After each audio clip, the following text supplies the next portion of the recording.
بسم الله الرحمن الرحيم. اعوذ باللہ من الشیطان اللعین الرجیم. بسم اللہ الرحمن الرحیم. ربی اشرح لی صدری ویسر لی امری واحلل عقدۃ من لسانی یفقہوا قولی. رب یسر ولا تعسر وتمم بالخیر. اللہم صلی علی محمد وآل محمد. اللہم صلی علی محمد وآل محمد وعجل فرجہم. اعوذ باللہ من الشیطان اللعین الرجیم. بسم اللہ الرحمن الرحیم. وَكَيْفَ تَكْفُرُونَ وَأَنْتُمْ تُتْلَى عَلَيْكُمْ آيَاتُ اللَّهِ وَفِيكُمْ وَرَسُولُهُ وَمَنْ يَعْتَصِمْ بِاللَّهِ فَقَدْ هُدِيَ إِلَى صِرَاطٍ مستقیم. پروردگار عالم ارشاد فرما رہے ہیں، وَكَيْفَ، اور تم کیوں کر، تکفرون، کافر ہو جاؤ، حالانکہ تم پر آیتیں پڑھی جاتی ہیں اللہ کی اور تمہارے درمیان اس کے رسول صلی اللہ علیہ وآلہ وسلم موجود ہیں، اور جو شخص اللہ کا سہارا لے گا یقیناً اس کو صراط مستقیم کی ہدایت کی جائے گی.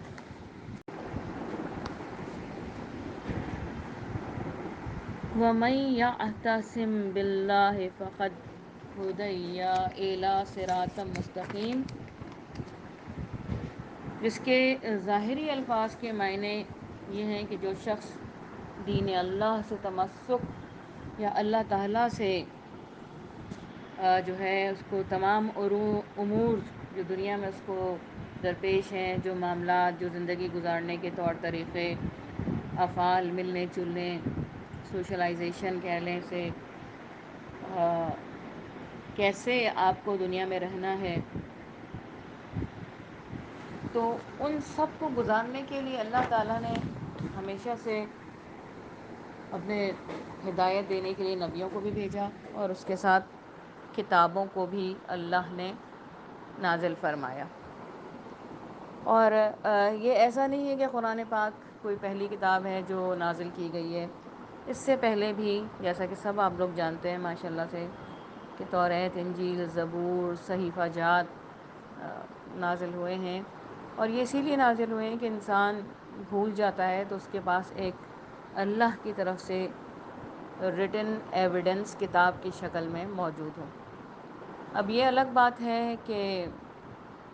لوگوں نے پچھلی کتابوں میں تحریف کر کے ان کو اپنے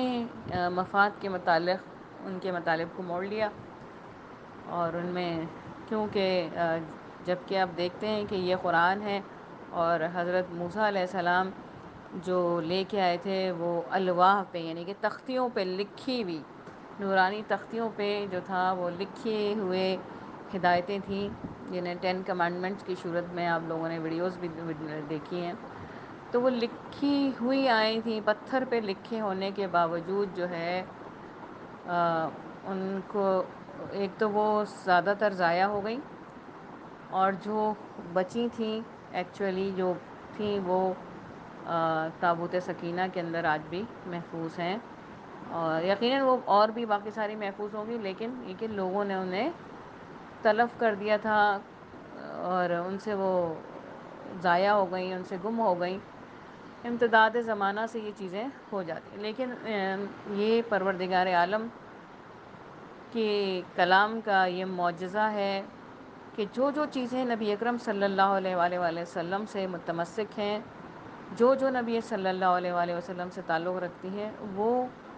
زمانے کے ساتھ فنا نہیں ہوتی ہیں، زمانے کے ساتھ گم نہیں ہوتی ہیں، زمانے کے ساتھ ان کا وجود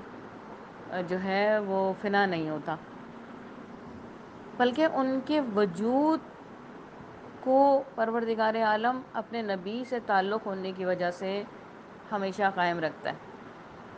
اسی طرح جو لوگ محمد وآل محمد کے در سے متمسک ہوتے ہیں، ذاکرین دیکھ لیں، ایسے ہی ہمارے علماء دیکھ لیں، آج تک کہیں نہ کہیں کوئی نہ کوئی ایک دو نام لیوا ضرور ان کا ہوتا ہے، ذکر کرنے والا ضرور ہوتا ہے۔ تو اسی طرح یہ قرآن بھی نبی اکرم صلی اللہ علیہ وآلہ وسلم کی ذات مبارک سے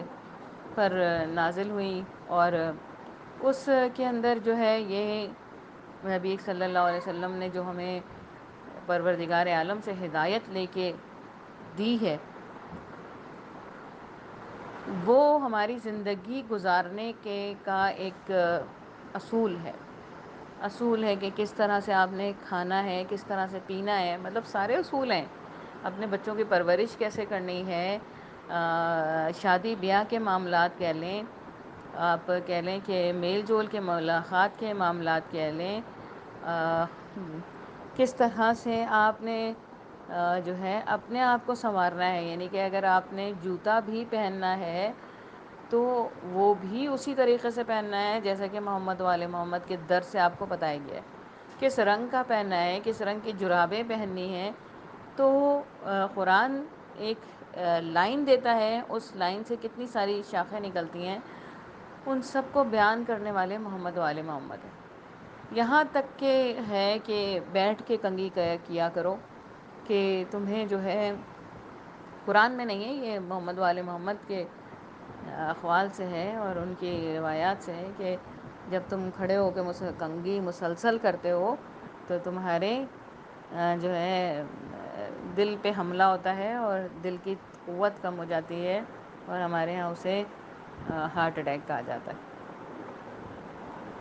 باوضو رہنے کو کہا گیا ہے کہ اگر چہرے پہ چاہتے ہو کہ رونق باقی رہے تو باوضو رہیں، اور ہم بتائیں اتنا چھوٹا سا عمل ہے لیکن ہم لوگ اس کو انجام دیتے ہوئے بڑا گھبراتے ہیں۔ اچھا، ایک عجیب بات ہے کہ جب آپ باوضو رہتے ہیں نا تو آپ نماز بھی آسانی سے پڑھ لیتے ہیں۔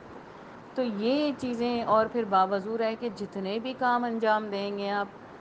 وہ آپ کی پاکیزگی میں ہے، اور وہ سب کھانا پکا کے دیکھ لیں، یہ تو میرا خود کا آزمایا ہوا کہ باوضو رہتے ہوئے کبھی بھی وہ کھانا خراب نہیں ہوتا ہے، وہ فریج کے باہر بھی پڑا رہے 2 دن نہیں خراب ہوگا، کیونکہ آپ نے اس پہ آپ باوضو تھے، صاف ستھرے تھے، آپ نے جو ہے اسے بسم اللہ پڑھ کے پکایا اور صلوات بھی پڑھتے رہے تو وہ کھانا کبھی نہیں خراب ہوتا ہے۔ یہ اللہ تعالیٰ نے ان کے ناموں میں بقا رکھی ہے، ان کے ناموں سے جو چیز متمسک ہو جاتی ہے اس میں بقا ہو جاتی ہے۔ تو اب کیا ہے کہ اس آیت کے متعلق پروردگار عالم میں نے بتایا کہ متمسک رہنے کے لیے اللہ سے، جو امور اللہ نے ہمیں انجام دینا ہے ان کو سمجھنے کے لیے، ان پہ چلنے کے لیے اللہ سے ہی ہدایت لی جائے، اللہ سے۔ اب اللہ سے تو کوئی ہدایت لے نہیں سکتا ہے،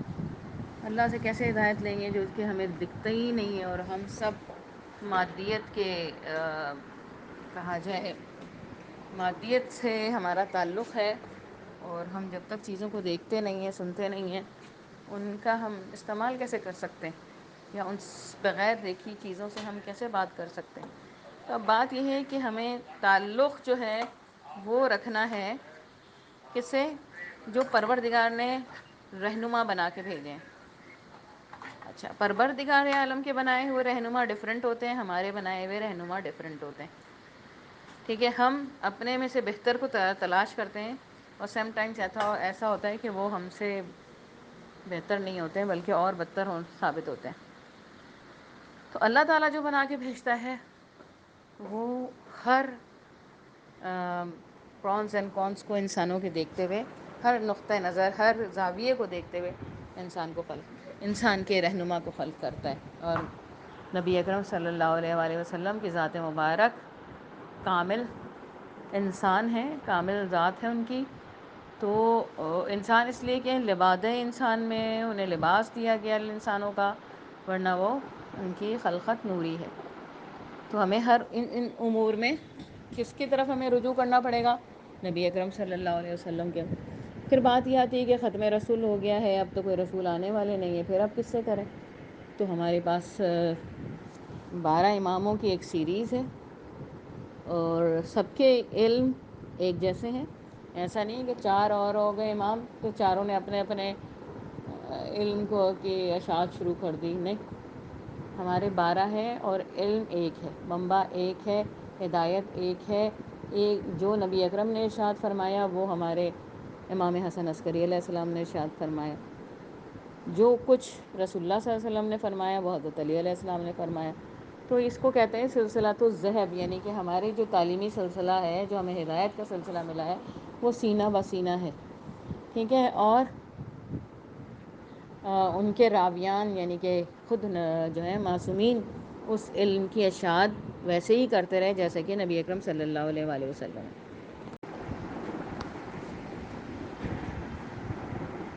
وَمَن يَعْتَصِم بِاللَّهِ فَقَدْ هُدِیَ إِلَىٰ صِرَاطٍ مستقیم، جس کے ظاہری الفاظ کے معنی یہ ہیں کہ جو شخص دین اللہ سے تمسک یا اللہ تعالیٰ سے جو ہے اس کو تمام امور جو دنیا میں اس کو درپیش ہیں، جو معاملات، جو زندگی گزارنے کے طور طریقے، افعال، ملنے جلنے، سوشلائزیشن کہہ لیں اسے، کیسے آپ کو دنیا میں رہنا ہے، تو ان سب کو گزارنے کے لیے اللہ تعالیٰ نے ہمیشہ سے اپنے ہدایت دینے کے لیے نبیوں کو بھی بھیجا، اور اس کے ساتھ کتابوں کو بھی اللہ نے نازل فرمایا. اور یہ ایسا نہیں ہے کہ قرآن پاک کوئی پہلی کتاب ہے جو نازل کی گئی ہے. اس سے پہلے بھی جیسا کہ سب آپ لوگ جانتے ہیں ماشاء اللہ سے کہ توریت، انجیل، زبور، صحیفہ جات نازل ہوئے ہیں. اور یہ اسی لیے نازل ہوئے ہیں کہ انسان بھول جاتا ہے تو اس کے پاس ایک اللہ کی طرف سے ریٹن ایویڈنس کتاب کی شکل میں موجود ہوں. اب یہ الگ بات ہے کہ لوگوں نے پچھلی کتابوں میں تحریف کر کے ان کو اپنے مفاد کے متعلق ان کے مطالب کو موڑ لیا، اور ان میں کیونکہ جب کہ آپ دیکھتے ہیں کہ یہ قرآن ہے اور حضرت موسیٰ علیہ السلام جو لے کے آئے تھے وہ الواح پہ یعنی کہ تختیوں پہ لکھی ہوئی، نورانی تختیوں پہ جو تھا وہ لکھے ہوئے ہدایتیں تھیں، جنہیں 10 کمانڈمنٹس کی صورت میں آپ لوگوں نے ویڈیوز بھی دیکھی ہیں. تو وہ لکھی ہوئی آئی تھیں، پتھر پہ لکھے ہونے کے باوجود جو ہے ان کو ایک تو وہ زیادہ تر ضائع ہو گئیں، اور جو بچی تھیں ایکچولی جو تھیں وہ تابوت سکینہ کے اندر آج بھی محفوظ ہیں، اور یقیناً وہ اور بھی باقی ساری محفوظ ہوں گی، لیکن یہ کہ لوگوں نے انہیں تلف کر دیا تھا اور ان سے وہ ضائع ہو گئیں، ان سے گم ہو گئیں. امتداد زمانہ سے یہ چیزیں ہو جاتی ہیں، لیکن یہ پروردگار عالم کے کلام کا یہ معجزہ ہے کہ جو جو چیزیں نبی اکرم صلی اللہ علیہ وآلہ وسلم سے متمسک ہیں، جو جو نبی صلی اللہ علیہ وآلہ وسلم سے تعلق رکھتی ہیں، وہ زمانے کے ساتھ فنا نہیں ہوتی ہیں، زمانے کے ساتھ گم نہیں ہوتی ہیں، زمانے کے ساتھ ان کا وجود جو ہے وہ فنا نہیں ہوتا، بلکہ ان کے وجود کو پروردگار عالم اپنے نبی سے تعلق ہونے کی وجہ سے ہمیشہ قائم رکھتا ہے. اسی طرح جو لوگ محمد وآل محمد کے در سے متمسک ہوتے ہیں، ذاکرین دیکھ لیں، ایسے ہی ہمارے علماء دیکھ لیں، آج تک کہیں نہ کہیں کوئی نہ کوئی ایک دو نام لیوا ضرور ان کا ہوتا ہے، ذکر کرنے والا ضرور ہوتا ہے. تو اسی طرح یہ قرآن بھی نبی اکرم صلی اللہ علیہ وآلہ وسلم کی ذات مبارک سے پر نازل ہوئی، اور اس کے اندر جو ہے یہ نبی صلی اللہ علیہ وسلم نے جو ہمیں پروردگار عالم سے ہدایت لے کے دی ہے، وہ ہماری زندگی گزارنے کے کا ایک اصول ہے کہ کس طرح سے آپ نے کھانا ہے، کس طرح سے پینا ہے، مطلب سارے اصول ہیں. اپنے بچوں کی پرورش کیسے کرنی ہے، شادی بیاہ کے معاملات کہہ لیں، آپ کہہ لیں کہ میل جول کے ملاقات کے معاملات کہہ لیں، کس طرح سے آپ نے جو ہے اپنے آپ کو سنوارنا ہے، یعنی کہ اگر آپ نے جوتا بھی پہننا ہے تو وہ بھی اسی طریقے سے پہننا ہے جیسا کہ محمد وآل محمد کے در سے آپ کو بتایا گیا ہے. کس رنگ کا پہننا ہے، کس رنگ کی جرابیں پہننی ہیں. تو قرآن ایک لائن دیتا ہے، اس لائن سے کتنی ساری شاخیں نکلتی ہیں، ان سب کو بیان کرنے والے محمد وآل محمد ہیں. یہاں تک کہ ہے کہ بیٹھ کے کنگھی کیا کرو، کہ تمہیں جو ہے قرآن میں نہیں ہے، یہ محمد والے محمد کے اقوال سے ہے اور ان کی روایات سے ہے کہ جب تم کھڑے ہو کے کنگھی مسلسل کرتے ہو تو تمہارے جو ہے دل پہ حملہ ہوتا ہے اور دل کی قوت کم ہو جاتی ہے، اور ہمارے ہاں اسے ہارٹ اٹیک کہا جاتا ہے۔ باوضو رہنے کو کہا گیا ہے کہ اگر چہرے پہ چاہتے ہو کہ رونق باقی رہے تو باوضو رہیں، اور ہم بتائیں اتنا چھوٹا سا عمل ہے لیکن ہم لوگ اس کو انجام دیتے ہوئے بڑا گھبراتے ہیں۔ اچھا، ایک عجیب بات ہے کہ جب آپ باوضو رہتے ہیں نا تو آپ نماز بھی آسانی سے پڑھ لیتے ہیں۔ تو یہ چیزیں، اور پھر باوضو رہ کے جتنے بھی کام انجام دیں گے آپ، وہ آپ کی پاکیزگی میں ہے، اور وہ سب کھانا پکا کے دیکھ لیں، یہ تو میرا خود کا آزمایا ہوا کہ باوضو رہتے ہوئے کبھی بھی وہ کھانا خراب نہیں ہوتا ہے، وہ فریج کے باہر بھی پڑا رہے 2 دن نہیں خراب ہوگا، کیونکہ آپ نے اس پہ آپ باوضو تھے، صاف ستھرے تھے، آپ نے جو ہے اسے بسم اللہ پڑھ کے پکایا اور صلوات بھی پڑھتے رہے، تو وہ کھانا کبھی نہیں خراب ہوتا ہے۔ یہ اللہ تعالیٰ نے ان کے ناموں میں بقا رکھی ہے، ان کے ناموں سے جو چیز متمسک ہو جاتی ہے اس میں بقا ہو جاتی ہے۔ تو اب کیا ہے کہ اس آیت کے متعلق پروردگار عالم میں نے بتایا کہ متمسک رہنے کے لیے اللہ سے، جو امور اللہ نے ہمیں انجام دینا ہے ان کو سمجھنے کے لیے، ان پہ چلنے کے لیے اللہ سے ہی ہدایت لی جائے، اللہ سے۔ اب اللہ سے تو کوئی ہدایت لے نہیں سکتا ہے، اللہ سے کیسے ہدایت لیں گے جو کہ ہمیں دکھتا ہی نہیں ہے، اور ہم سب مادیت کے کہا جائے مادیت سے ہمارا تعلق ہے، اور ہم جب تک چیزوں کو دیکھتے نہیں ہیں، سنتے نہیں ہیں، ان کا ہم استعمال کیسے کر سکتے ہیں، یا ان بغیر دیکھی چیزوں سے ہم کیسے بات کر سکتے ہیں۔ تو اب بات یہ ہے کہ ہمیں تعلق جو ہے وہ رکھنا ہے کس سے؟ جو پروردگار نے رہنما بنا کے بھیجے ہیں۔ اچھا، پروردگار عالم کے بنائے ہوئے رہنما ڈیفرنٹ ہوتے ہیں، ہمارے بنائے ہوئے رہنما ڈیفرنٹ ہوتے ہیں، ٹھیک ہے؟ ہم اپنے میں سے بہتر کو تلاش کرتے ہیں، اور سم ٹائمز ایسا ہوتا ہے کہ وہ ہم سے بہتر نہیں ہوتے ہیں بلکہ اور بدتر ثابت ہوتے ہیں۔ تو اللہ تعالیٰ جو بنا کے بھیجتا ہے وہ ہر پرونس اینڈ کونس کو انسانوں کے دیکھتے ہوئے، ہر نقطۂ نظر، ہر زاویے کو دیکھتے ہوئے انسان کے رہنما کو خلق کرتا ہے۔ اور نبی اکرم صلی اللہ علیہ وآلہ وسلم کی ذات مبارک کامل انسان ہیں، کامل ذات ہے ان کی، تو انسان اس لیے کہ لباد انسان میں انہیں لباس دیا گیا انسانوں کا، ورنہ وہ ان کی خلقت نوری ہے۔ تو ہمیں ہر ان امور میں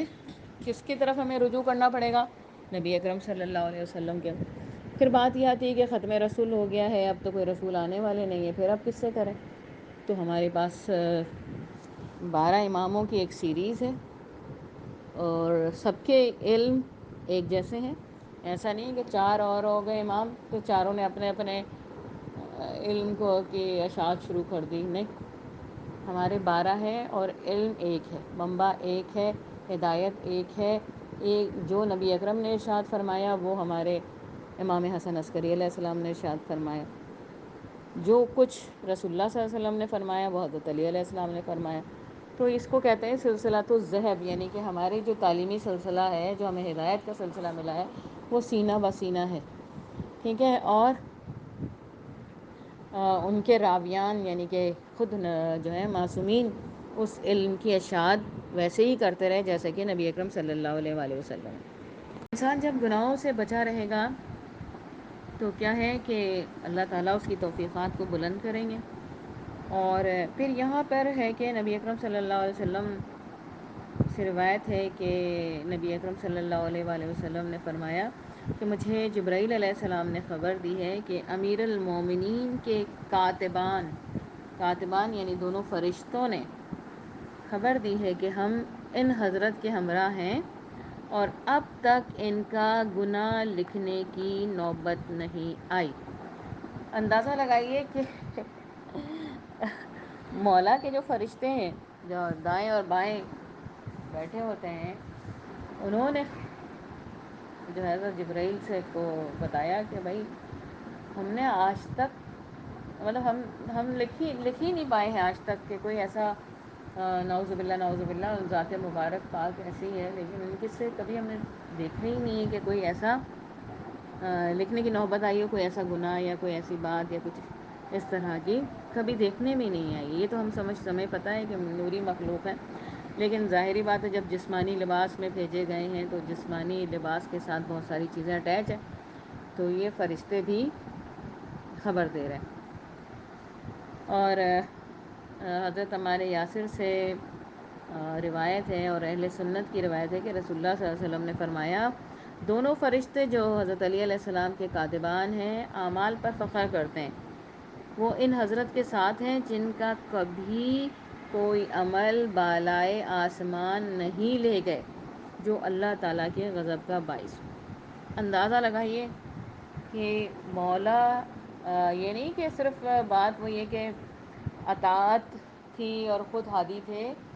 یہ بات بتا رہی ہے کہ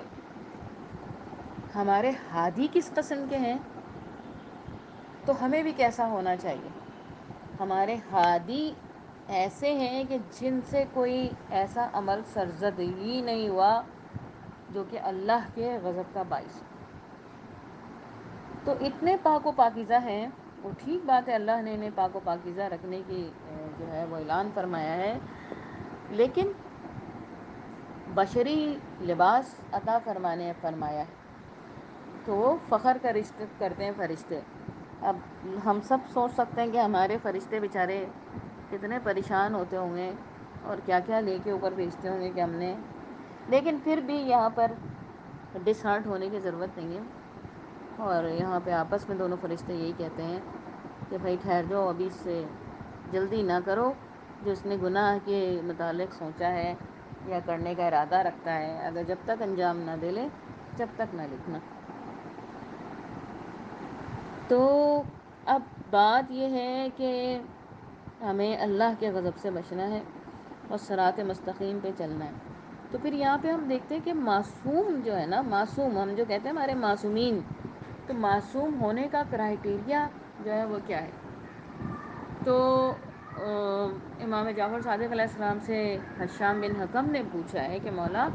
معصوم کے معنی کیا ہے؟ تو مولا نے ارشاد فرمایا، معصوم وہ ہے جو اپنے تئیں بتوفیق اللہ تعالی جمیع محرمات پروردگار عالم سے محفوظ رکھے، جیسا کہ اس آیت کے متعلق بیان ہوا کہ یہ جو ہے کہ اپنے آپ کو جو ہدایت دی جا رہی ہے اس پہ چلائے، اور کیا کرے کہ اللہ کی طرف رجوع رکھے، کیونکہ اللہ نے ہمارے درمیان اپنی آیتوں کو بھیجا ہے، آیتوں کو نازل فرمایا ہے۔ ایک آیت ہے جو ہم قرآن میں پڑھتے ہیں اور دوسرے محمد وآل محمد یعنی نشانیاں ہیں۔ تو یہ دو آیاتیں ہمارے پاس موجود ہیں، تو ہمیں اب بھٹکنے کی ضرورت نہیں ہے اور اپنے آپ کو لاوارث سمجھنے کی ضرورت نہیں ہے، اپنے آپ کو جو ہے ہدایت میں جو ہے معذور سمجھنے کی ضرورت نہیں ہے، بلکہ کوشش کرنے کی ضرورت ہے۔ اسی طرح سے علل الشرع میں سلیم بن قیس ہلالی سے روایت ہے کہ امیر المومنین علیہ السلام نے فرمایا کہ اطاعت صرف اللہ اور رسول اور اولو الامر کی واجب ہے، اور اولو الامر کی اطاعت کا اس لیے حکم ہے کہ وہ گناہوں سے معصوم ہیں اور برائیوں سے پاک ہیں اور لوگوں کو اللہ کی نافرمانی کا حکم نہیں دیتے۔ تو میں نے وہی بات بتائی ہے، اور یہ آیت بھی ہے کہ اطاعت کرو اللہ کی، اس کے رسول کی اور اولو الامر کی۔ اب اولو الامر کون؟ محمد وآل محمد، یعنی کہ ہمارے جو معصومین ہیں وہ اولو الامر ہیں۔ اب یہ اولو الامر پہ یہ بڑی ڈیفینیشن ہے، بڑا اس کا ایکسپلینیشن بھی ہے کہ جب خود نہج البلاغہ کے اندر بھی ہے کہ اولو الامر کے متعلق مولا علی سے سوال کیا گیا ہے، تو مولا علی نے پوری ایک ڈیفینیشن اولو الامر پہ دی ہے۔ تو اب جب لوگ جو ہیں اولو الامر کو اپنا حاکم سمجھیں تو پھر مولا حاکم کے ڈیفینیشن کو بتا رہے ہیں۔ اب اگر ہم وہ ڈیفینیشن حاکموں پر لا کے لگا دیں نا تو کوئی بھی ایسا نہیں ملے گا جو حاکم بننے کے لائق ہو۔ تو بس ہم یہاں پہ اولو الامر کو یہی جانتے ہیں کہ ہمارے معصومین علیہ السلام اولو الامر ہیں، جو کہ اللہ کی طرف سے ہدایت دیتے ہیں، اور وہ کیا ہیں، گناہوں سے پاک ہیں، ان میں گناہوں سے پاک ہیں اور برائیوں سے بھی پاک ہیں، اور لوگوں کو اللہ کی نافرمانی کا حکم نہیں دیتے، یعنی کہ بتاتے ہیں کہ اللہ کی اطاعت کرو، نافرمانی نہ کرو۔ تو اس کے متعلق اب بہت سارے اس پہ جو ہے واقعات بھی مل سکتے ہیں آپ لوگوں کو، جو کہ مولا علی کی فرما برداری کے اوپر بھی ہوگا، اور ظاہر ہے لکھتے ہوئے بہت ساری چیزیں ہمیں جلدی کرنی پڑتی ہیں، وہ یہاں پہ واقعات سارے نہیں آ سکتے، تو اس کو یہ پوری ایک مجلس آپ لوگوں کے آرام سے بن سکتی ہے۔ کوشش کریں کہ یہاں پہ اس کو بنائیں، اور آپ لوگ ایک اچھی سی مجلس، اور مجھے بہت دن سے آپ لوگوں نے کچھ لکھا کر نہیں دیا، تو اس پر ایک مجلس اور ایک واقعہ مجھے لکھ کر ذرا اپنے سے پرسنل سے مجھے ضرور بھیجیے، تاکہ مجھے بھی اندازہ ہو کہ کس طرح سے کچھ کام وام بھی چل رہا ہے یا نہیں، آگے محرم بھی ہیں، اور انشاءاللہ سب حالات درست رہیں، مولا بھی اور پروردگار عالم جو ہیں وہ سب خیریت رکھیں۔ تو کوشش کریں کہ اس پہ ایک مجلس مجھے ضرور بنا کے بھیجیں، اور واقعے کے ساتھ لکھیں، کیونکہ میں نے آپ لوگوں کو کتاب مدینۃ المعجز بھی بتائی ہوئی ہے، واقعات کے اوپر ہے، بہت واقعات ہیں، کسی بھی امام کا واقعہ اس کے ساتھ لکھ کر ضرور بھیجیں، اور بھیجیے ضرور، تاکہ ہمیں بھی پتہ لگے کہ کتنے لوگ انٹرسٹڈ ہیں، اور کچھ لوگ ٹھیک ہے سننا اپنی جگہ پہ ہے، لیکن تھوڑا سا ہوم ورک بھی کر لیں۔ صحیح ہے، بہت شکریہ، اپنا سب خیال رکھیے گا، اور کوئی سوال ہے تو مجھ سے اپنے سوال بھیج دیں، اور جن لوگوں نے سلام کیا ان سب کو وعلیکم السلام۔